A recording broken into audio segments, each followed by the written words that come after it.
한번 따라서 하시죠. 하나님의 백성들이 주인공입니다.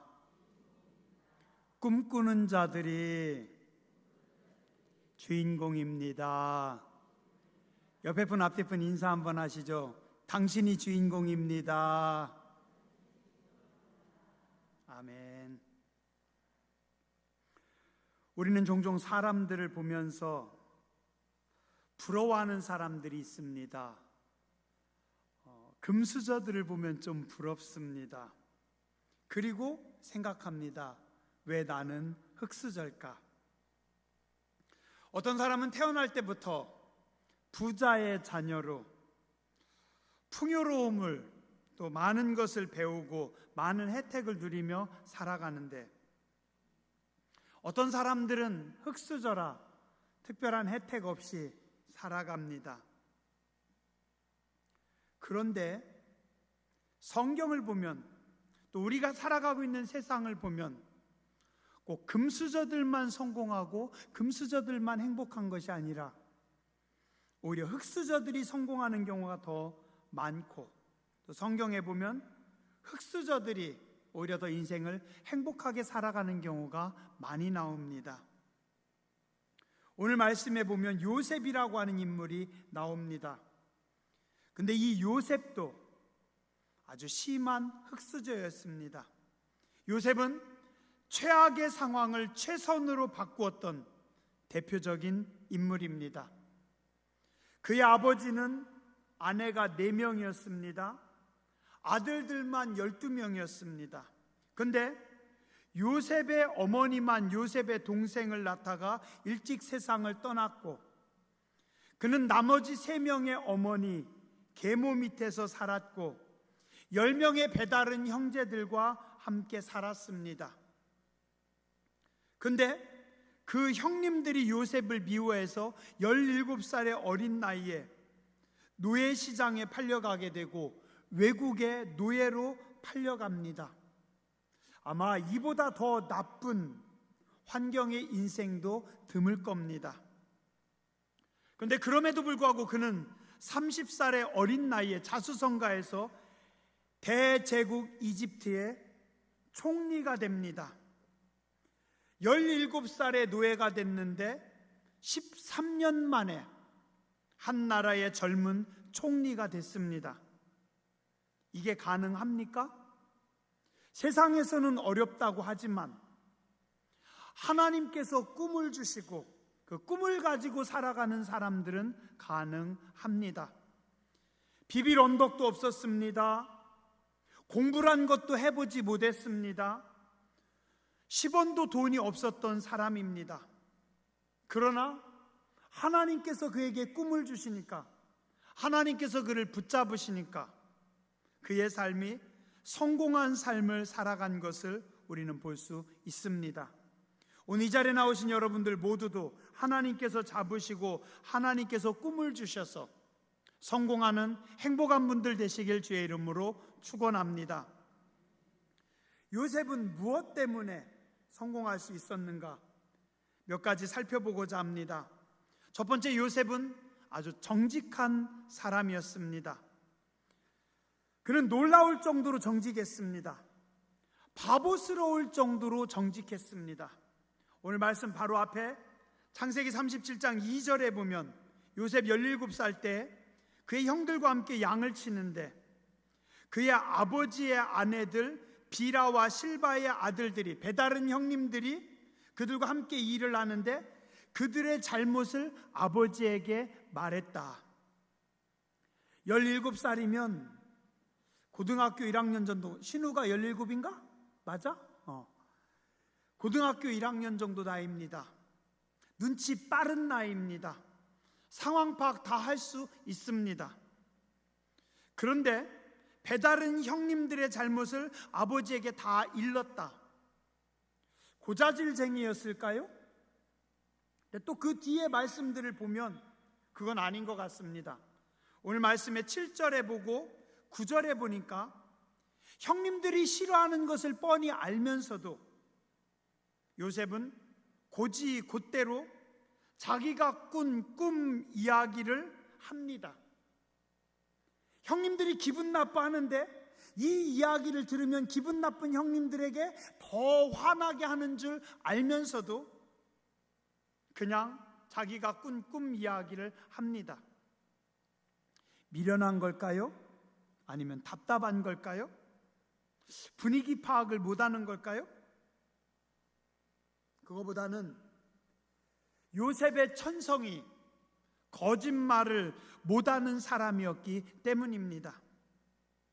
형님들에게 감정이 있었던 게 아니라 그냥 뭐든지 숨기지 못하는 정직한 사람이었습니다. 어쩌면 그의 아버지 야곱하고는 정반대입니다. 아버지는 그의 이름 뜻이 사람의 발뒤꿈치를 잡는 자, 그의 아버지는 두뇌 회전이 빨랐습니다. 수완이 좋았습니다. 목적을 이루기 위해서는 아버지도 속이고 형님도 속이고 수단과 방법을 가리지 않고 거짓말했던 게 그의 아버지 야곱입니다. 그런데 그 아들 요셉은 아버지와는 정반대의 길을 걷습니다. 어쩌면 성경에 보면 그의 형님들도 거짓말을 잘합니다. 정직하지 못합니다. 근데 요셉은 거짓말을 하지 않고 정직하게 살아갑니다. 이유는 잘 모르겠지만 야곱은 정직하지 못했고 그의 아들 요셉은 정직했습니다. 성경의 말씀을 보니까 요셉의 아버지 야곱이 아버지를 속이고 형님을 속이고 외삼촌 집으로 가다가 들판에서 베델이라고 하는 광야에서 하나님을 만납니다. 하나님께서 그와 함께 하실 것을 약속하십니다. 그리고 외삼촌 라반의 집에 가서 삽니다. 그런데 야곱이 외삼촌 라반의 집에서 사는 동안 성경은 하나님께서 야곱과 동행했다, 하나님께서 야곱에게 복을 주셨다, 그런 말씀들을 기록하지 않습니다. 야곱의 아내 라헬 혹은 레아를 하나님이 불쌍히 여기셔서 태를 열어줬다라고 하는 말씀은 있지만 야곱에게 하나님께서 복을 주셨다라고 하는 직접적인 기록은 없습니다. 왜일까요? 야곱은 재산을 불리기 위해서 자기 외삼촌이며 장인인 라반까지도 속였습니다. 어떻게 해서든지 수단과 방법을 가리지 않고 부를 획득하려고 몸부림치는 야곱을 하나님은 가까이 할 수가 없었던 겁니다. 야곱이 정직하지 못했기 때문에 하나님은 그의 옆에서 야곱을 보시기는 했지만 친밀하게 깊이 동행하지는 않으신 것 같아요. 떨어져서 쳐다보십니다. 그러다가 야복 강가에서 위기를 만났을 때 하나님께서 간섭하십니다. 그런데 창세기 39장에 보면 요셉은 다릅니다. 요셉은 집을 떠나서 그가 노예로 팔려가는 그 순간부터 39장 1절에 하나님이 간섭하십니다. 그래서 어떻게 해요? 하필 가도 친위 대장 보디발의 집으로 들어가게 합니다. 39장 2절에 보면 여호와께서 요셉과 함께 하심으로 그가 형통한 자가 되어 그의 주인이 여호와께서 그와 함께 하심을 보며 또 여호와께서 그의 범사에 형통하게 하심을 보았더라. 여호와께서 요셉을 위하여 그 애굽 사람의 집에 복을 내리심으로 여호와의 복이 그의 집과 밭에 있는 모든 소유에 미친지라. 계속 말씀하는 게 뭐예요? 하나님이 요셉과 함께해서 형통했다, 여호와의 복이 있었다, 형통했다, 여호와의 복이 있었다. 한번 따라서 하시기 바랍니다. 하나님은 정직한 사람을 사랑하십니다. 정직하지 않은 자는 하나님과 동업할 수 없습니다. 오늘 이 땅에 수많은 사람들이 정직하게 살지 않으면서 자신이 지혜롭게 산다고 착각합니다. 왜냐하면 상황에 따라서 적당히 타협하기도 합니다. 조절하기도 합니다. 지혜롭게 처신한다고 생각합니다. 그런데 부정직함에는 하늘의 복이 임할 수 없습니다. 오직 정직함 위에 하늘의 복이 임합니다. 성도가 정직하지 못하면서 거짓말하면서 하나님께 복을 달라고 요구하면 도대체 하나님 보고 어떻게 하라고요? 하나님은 정직한 사람과 함께 하시고 정직한 자에게 하늘의 복을 내리십니다. 그래서 성도들은 하늘을 우러러 부끄럼 없는 삶을 살기 위해서 몸부림쳐야 합니다. 또한 그 정직함이 주변 모든 사람을 내 편으로 만듭니다. 요셉은 정직한 삶을 살았기에 그의 정직함에 그의 주변 모든 사람들이 매료됩니다. 보디발 장군이 가만히 보니까 다른 종놈들은 앞하고 뒤하고 다릅니다. 적당히 거짓말합니다. 핑계댑니다. 몰래 도둑질합니다. 근데 이 요셉은 거짓이 없어요. 사람이 진실합니다. 그래서 보디발이 노예임에도 불구하고 요셉의 인품에, 요셉의 정직함에 매료됩니다. 자기 집안의 모든 살림을 요셉을 믿고 맡깁니다. 창세기 41장 38절에서 39절에 보면 요셉이 바로왕 앞에서 바로의 꿈을 해석해 줍니다. 그때 바로왕의 반응이 나옵니다. 바로가 신하들에게 이르되 이와 같이 하나님의 영에 감동된 사람을 우리가 어찌 찾을 수 있으랴. 이 사람처럼 하나님의 영에 감동된 사람을 우리가 어떻게 찾겠냐? 여러분들이 그래야 됩니다. 직장에서, 동네에서 사람들이 여러분들을 보면서 야, 저분은 정말 하나님의 영에 감동된 사람이구나, 정직한 그리스도인이구나, 저 사람은 진짜 하나님이 기뻐하는 사람이구나, 믿어도 되겠구나. 정직한 사람들은 하늘의 복을 받고 사람들에게도 인정받게 됩니다. 사람을 얻기 원하십니까? 그러면 바보같이 정직하게 사시기 바랍니다. 요셉은 또한 그의 그릇이 큰 사람입니다. 요셉은 다 포용합니다. 형님들 원망하지 않습니다. 보디발의 아내 미워하지 않습니다. 자기를 감옥에 가둔 보디발도, 그 다음에 자기를 잊어버린 술 맡은 관원장도 원망하지 않습니다.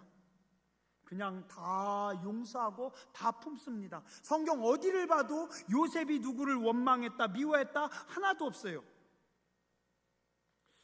어떻게 이럴 수가 있을까? 감정이 없는 사람이에요? 아닙니다.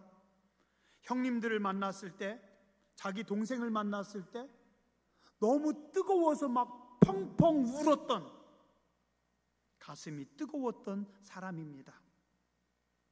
어쩌면 17살의 어린 요셉의 가슴 속에도 미움이 솟아났을 겁니다. 분노가 솟아올랐을 겁니다. 아픔의 상처가. 왜 나는, 하나님 왜 나는 이렇습니까? 왜 우리 엄마는 그렇게 일찍 돌아가시고 왜 세상은 나를 이렇게 버립니까? 세상에 대한 삐딱한 시선과 부정적인 생각들이 그의 속에서 밀려오고 그의 속에서 솟아났을 겁니다. 그런데 요셉은 어려서부터 하나님하고 친밀함을 가졌던 인물입니다. 우리가 요즘 새벽에 계속해서 추구하며 기도하는 예수님과 동행하는 삶을 살았습니다. 날마다 하나님 바라보고, 날마다 하나님 모시고, 날마다 하나님을 가까이 했더니 하나님께서 요셉에게 계속해서 은혜를 부으십니다. 하나님께서 요셉의 가슴에 사랑을 부어주십니다. 요셉의 영혼을 축복하십니다. 그래서 요셉은 속에서부터 분노와 미움과 아픔과 상처가 솟아날 때마다 하나님께서 은혜로 덮으시고 사랑으로 치료하시고 하나님의 은혜로 녹이셔서 그의 속의 모든 아픔과 상처들을 다 녹임으로 인해서 그를 힘들게 했던 모든 사람들을 미워하지 않고 받아들이며 품을 수 있는 인물이 되었습니다. 하나님은 우리가 기도할 때 어느 날 갑자기 마치 요술램프처럼 하나님께서 딱 나타나셔가지고 하나님께서 돈벼락을 쏟아 부으시는 하나님이 아니시고, 우리가 하나님과 동행할 때, 우리가 하나님하고 친밀하게 지낼 때 매일매일 말씀으로 나를 가리키시고 말씀으로 나를 위로하여 주시고 은혜로 내 심령을 적셔주시고 하나님의 사랑으로 녹이셔서 내 속사람을 새롭게 하고 치료하며 강건하게 하시는 하나님이신 줄 믿습니다. 하나님께서 우리 속에 들어오시면 맨 먼저 어떤 일이 벌어지는지 아십니까?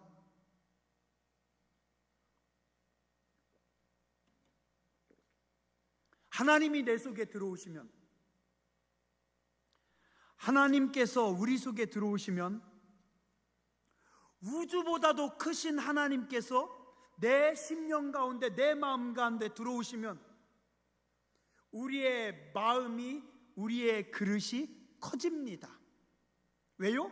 내 마음속에 하나님을 모시기 때문에 내 마음의 그릇이 커지는 겁니다. 사사기 6장 11절 이하에 보면 기드온은 원래 겁이 많은 소인배였습니다. 몰래 숨어서 다가가던 사람이었어요. 하나님께서 이 기드온을 만나셨을 때 뭐라고 하십니까? 큰 용사여, 큰 용사여. 겁쟁이 소인배에게 하나님이 나타나셔서 말씀하시길 큰 용사여. 그랬더니 기드온이 대답합니다. 하나님, 내가 무엇으로 내 백성을 구원하겠습니까? 나는요, 우리 집은요, 므낫세 지파 중에서 가장 약하고 또 나는 우리 아버지 집에서 가장 작은 자입니다. 우리 집안은 므낫세 지파에서 가장 약하고 나는 우리 집안에서도 가장 작은 자입니다. 우리 집은 보잘것없습니다. 나는 흙수저입니다. 나는 아무것도 아닙니다. 그런데 하나님은 뭐라고 하셔요?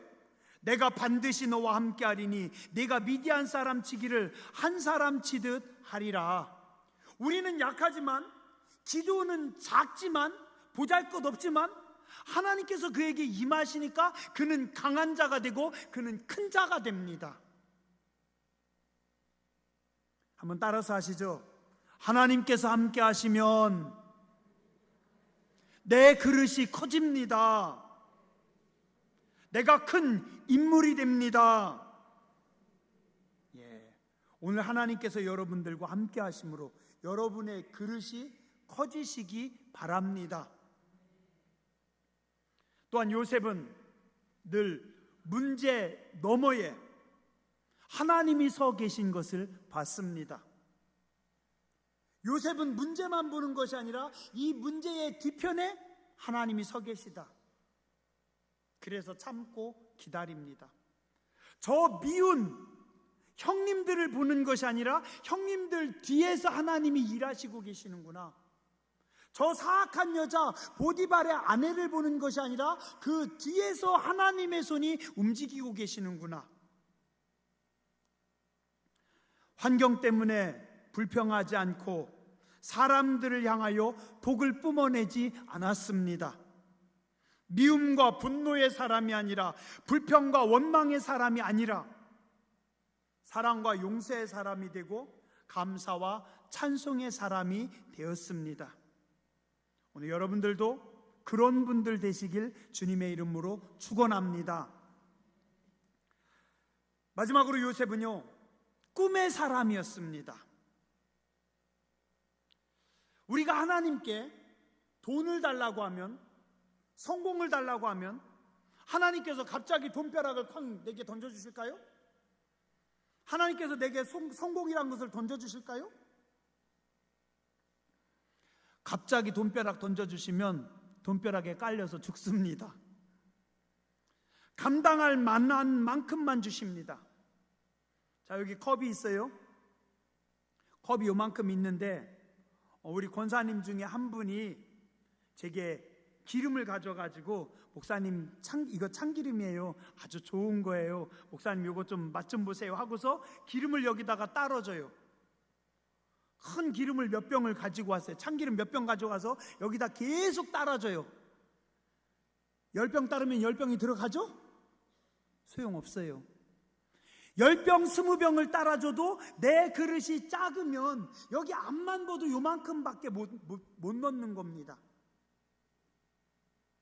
그래서 하나님은 그냥 한 번에 주시지 않습니다. 먼저 담을 수 있는 우리의 그릇을 크게 만드시고 우리의 그릇이 클 때 그곳에 하나님께서 복을 부어 주십니다. 내년 봄에 누가 대통령이 될지는 모르겠어요. 그러나 어떤 대통령 후보 중에 한 분이 저하고 만나자고 해서 만났어요. 그렇다고요? 그렇게 이제 생각을 하는 겁니다. 제가 그분하고 이야기를 하면서 제가 후보님을 위해서 기도 많이 할게요. 그리고 또 우리 동네 사람들 잘 이야기해가지고 우리 동네 표 다 몰아드릴게요. 대신 후보님도 나중에 대통령이 되시면 우리 동네 기억해 주시고 우리 동네에다가 투자 좀 많이 부어주셔서 우리 동네 부자 동네 되게 해주세요. 그럽시다. 자, 그러면 후보님 여기다가 그렇게 쓰고 사인해 주세요. 자, 그래서 제가 대통령 후보에게 사인을, 계약서를 쓰고서 사인을 받았어요. 근데 정말 내년 봄에 저하고 계약한 그분이 대통령이 됐어요. 그럼 어떻게 합니까? 찾아가야 되겠죠, 그죠? 예. 뭐 가지고요? 이 계약서 가지고. 자, 그런데 제가 이 계약서를 중요시 여기지 않고 집에 어디다 놔가지고 이 계약서가 굴러다니다가 그만 쓰레기 청소할 때 걸로 가가지고 저기 소각장에 가서 타버렸어요. 자, 제가 대통령을 만나기 위해서 청와대를 갔습니다. 어떻게 오셨어요? 제가 지난번에 대통령하고 약속했는데요. 뭐 약속한 뭐 있어요? 그만 실수로 잘못해가지고 태웠어요. 없어요. 그럼 뭐라고요? 이 양반이 도대체 돌아가세요. 그런데 계약서를 꺼내서 여기 보세요. 대통령 사인이 있잖아요. 그러면 연락해서 만나게 해주고 제가 대통령 만나서 여기 계약서대로 좀 해주세요. 알겠습니다.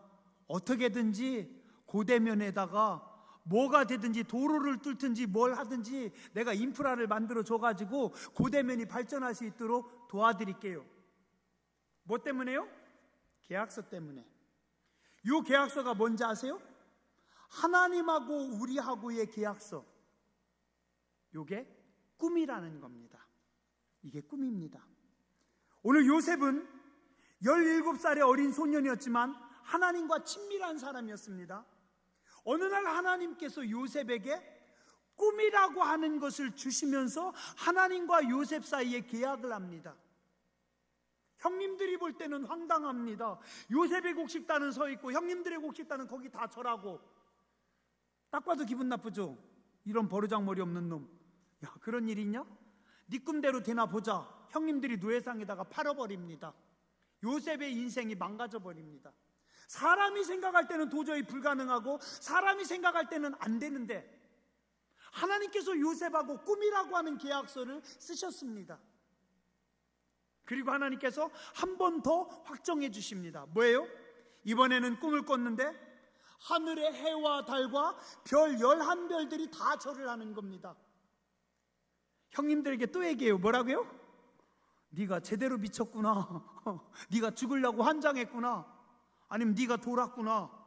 이 자식이 도대체 배는 게 없어. 그죠? 사람들이 볼 때는 황당한 꿈입니다. 사람들이 볼 때는 미친 겁니다. 사람들이 볼 때는 안 되는 겁니다. 그러나 요셉은 하나님으로부터 하나님의 사인이 쓰여진 그 꿈이라는 것을 받았기 때문에 그 꿈을 가슴에 품고 살아갑니다. 그랬더니 그 꿈으로 인해서 요셉의 그릇이 커집니다. 그 꿈으로 인해서 하나님이 준비한 시간, 하나님이 보실 때 그릇이 됐다라고 하는 그때가 되었더니 13년 만에 요셉의 꿈대로 하나님께서 요셉을 들어서 축복하십니다. 이 꿈이 요셉의 그릇을 키워줬습니다. 이 꿈이 요셉을 강하게 붙잡아줬습니다. 이 꿈이 하나님의 축복의 통로입니다.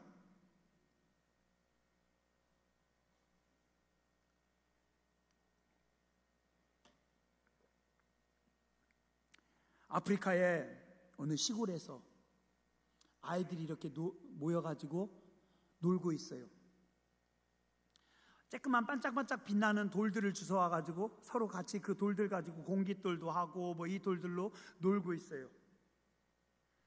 근데 걔네들은 몰랐는데 나중에 보니까 그 돌들이 뭐냐면 다이아몬드더래요. 그 근처에 다이아몬드 광산이 있었던 겁니다. 몰랐어요. 애들이 가지고 놀던 그 돌멩이, 아무 가치도 없고 밥도 못 먹고 아무것도 아닌 그 그냥 반짝반짝 빛나는 이쁜 돌멩이. 근데 이게 보석상을 만나거나 주인을 만나면, 잘 만나면 어떤 돌멩이는 20억짜리 아파트 한 채, 어떤 돌멩이는 100억짜리입니다. 100억이 얼마 정도인지 아세요? 제가 계산해 봤어요. 한 평에 10만 원짜리 땅, 10만 원짜리 저기 논이 500마지기. 뭐 그냥 다 그 정도는 가지고 계셔서 문경리 권사님은 넘치니까 뭐 그 정도 놀래지도 않네? 난 500마지기 하면 입이 쩍 벌어질 것 같은데.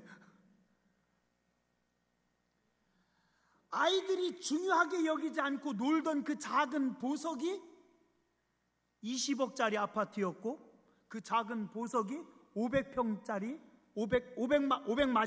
500마지기 땅이었습니다. 그 다이아몬드의 이름이 뭔지 아세요? 성경에 보니까 꿈입니다. 정직입니다. 믿음입니다. 세상 사람들은 믿음이 밥 먹여주냐? 정직이 밥 먹여주냐? 꿈이 뭐 되냐라고 생각할지 모르지만, 하나님은 그 믿음을, 하나님은 그 정직을, 하나님은 그 꿈을 소중하게 가지고 있는 사람들에게 나중에 그 꿈의 가치를 쳐서 그에게 보상해 줍니다. 요셉이 믿음으로 하나님이 주신 그 꿈이라고 하는 이 보물을 잘 가지고 그것을 붙잡고 살았더니 하나님은 13년 만에 요셉에게 현찰로 바꾸어 주십니다. 꿈을 믿고 꿈을 붙잡고 살아가는 요셉을 보면서 하나님은 기뻐하십니다. 그리고 하나님은 그 꿈을 붙잡고 살아가는 사람의 꿈을 책임지십니다. 오늘도 하나님은 꿈을 붙잡고 살아가는 사람들을 기뻐하십니다. 여러분들이 하나님이 주신 꿈, 하나님이 주신 사명, 하나님이 나에게 원하시는 그것, 하나님이 나에게 주신 그것을 소중하게 붙잡고 살아간다면 그에게 기회가 찾아옵니다. 꿈에 빠지고 꿈에 미친 요셉은 숨길 수가 없었어요. 형님들이 아무리 기분이 나빠해도 이야기해야 됩니다. 견딜 수가 없어요. 형님들이 열받는 거 뻔히 알아도 하나님이 주신 꿈이 너무 귀하기 때문에 욕을 먹을 걸 각오하고 죽을 각오하고 하나님이 주신 꿈을 선포합니다. 요셉은 정직의 대가로 형님들의 미움을 받습니다. 믿음과 선포의 대가로 애굽의 노예로 팔려갑니다. 거룩함의 대가로 죄 없이 감옥에까지 들어갑니다. 그러나 이 모든 과정을 지켜보신 하나님께서 결국 때가 되니 요셉을 존귀하게 하십니다. 하나님께서 친히 그 눈의 눈물을 닦아 주십니다. 여러분의 마음의 슬픔과 여러분의 아픔과 여러분의 눈물은 하나님만 닦을 수 있습니다. 또한 하나님의 백성들은 꿈을 이루기 위해서 고난의 강을 건너갑니다. 대가를 치릅니다. 그러나 참된 꿈은 모든 고난과 역경을 지난 후에, 시련의 강을 지난 후에 아름다운 열매로 우리 앞에 다가옵니다. 만약에 여러분의 삶에서 까닭 없이 이유 없이 고난이 많이 닥치면 죄가 많아서 그런가 보다, 아니면 하나님이 나를 버리셔서 그런가 보다라고 어리석게 고백하지 마시고, 하나님께서 나를 특별하게 사랑하시는구나, 고난이 깊으면 내가 큰 인물이구나, 그렇게 생각하며 하나님 앞에 감사하시기 바랍니다. 어떤 사람들은 작은 고난에도 굉장히 슬퍼하고 절망하지만 꿈이 있는 사람들은 큰 고난 앞에서도 빙긋이 웃습니다. 꿈이 없는 사람들은 조금만 힘들어도 절망하고 원망거리를 찾지만, 꿈이 있는 사람들은 그곳에서 길을 찾습니다. 꿈을 가지고 고난 가운데 기도하는 성도님들 되시기 바랍니다. 마지막으로요, 꿈꾸는 자가 주인공입니다. 형님들이 이긴 것 같지만 결국은 요셉이 이겼습니다. 형님들은 요셉을 위한 엑스트라였습니다. 보디발 장군이 큰 사람인 것 같았지만, 그의 아내가 엄청나게 큰 사람인 것 같았지만 주인공은 아닙니다. 떡 맡은 관원장이, 술 맡은 관원장이, 바로 왕이 큰 것 같지만 그들은 주인공이 아닙니다. 누구예요?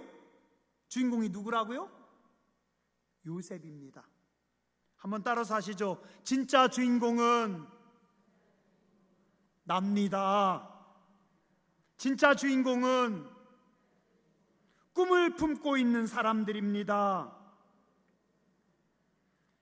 제가 이번 주에도요, 새벽마다 얼마나 행복한지 모르겠어요. 우리 딸도 아닌데 지혜가 여기서요, 성경을 읽고 또 책을 읽어주면서 우리 교회 온 성도님들의 축복의 문을 지혜가 열었어요. 너무 이쁘지 않아요?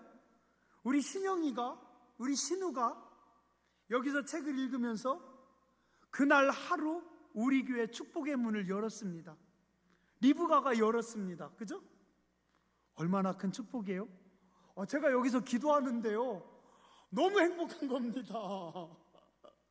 우리 딸도 아닌데 왜 이렇게 이뻐요? 지혜도 너무 이쁘고, 신영이, 신우, 얘네들이 여기서 읽는데 너무 이뻐요. 하나님, 쟤들이 주인공이네요. 하나님, 쟤들이 주인공이네요. 그죠? 다음 주는 누가요? 마리아가 주인공입니다. 그죠?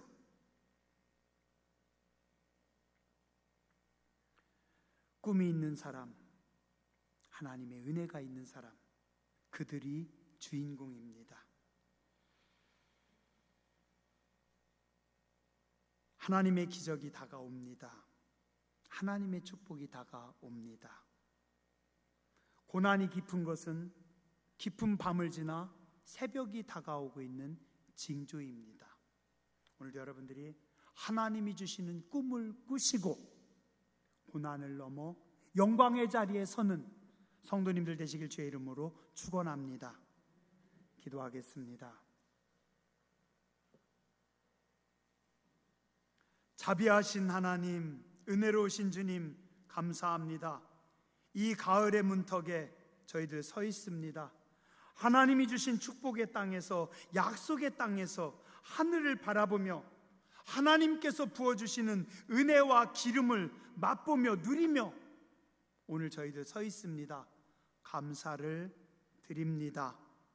우리도 요셉처럼 꿈을 꾸게 하여 주시고 정직하게 살아가게 하여 주시고 하나님이 원하시는 만큼 큰 그릇이 되어서 하나님의 영광을 받아 누리는 축복의 사람들, 은혜의 사람들 되게 하여 주시옵소서. 세상이 볼 때 우리는 작지만 우리는 하나님의 자녀들이고 하나님의 꿈을 품은 자들이기 때문에 우리가 세상의 주인공인 줄 믿습니다. 권능의 오른손으로 함께하여 주시옵소서. 존귀하신 주님 예수 그리스도의 이름으로 감사하며 간절히 기도드렸습니다. 아멘.